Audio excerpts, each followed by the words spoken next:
Hi, good evening again. This is second lecture. Before I'm going to sleep, I will make this lecture because it's very important. What is the Active Directory? Okay, so Active Directories is basically is a feature in this Windows server that included user and computers group. Uh, they are connected in the one place and central point are called Active Directory. So Active Directory just made of forest. Paris is in the Active Directory the foremost lot of object database container that carry user and computer group etc. in the form of domain. Okay, so in the Paris there is a one domain, maybe two domain, three domains. When there is one domain, it's called domain. But if there is a more than one or two, three, it's called a tree.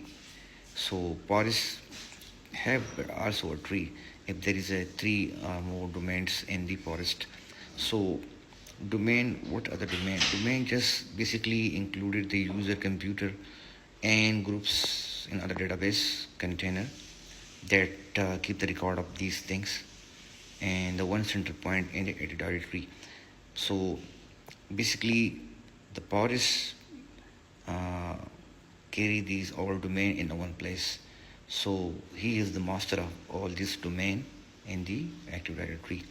So if we have like www.fpc.gov.vk, so the fpc is the forest, and so it's also the one domain is called fpc.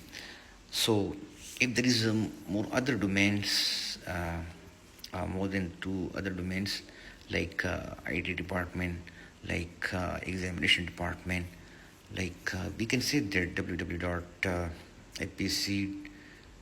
slash IT slash marketing slash examination department.gv.pk. So that's the example of more than one domain or two domain, three domain. It's called a forest. Sorry, it's called a trees in the forest. Same like forest, you can see these one forest. There can be one trees like a one domain. There can be also more than one trees like more than one domain like trees in the forest.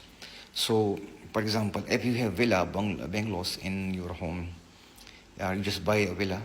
So all this entire villa is called a forest. Okay. So what are the room? If there is a one room, it's called a domain. If there is a more than two, three, or four room, it's also a tree of domain, a domain tree in the forest. So that's the example of this forest and domain. So if you have one room in the villa, it's called one domain.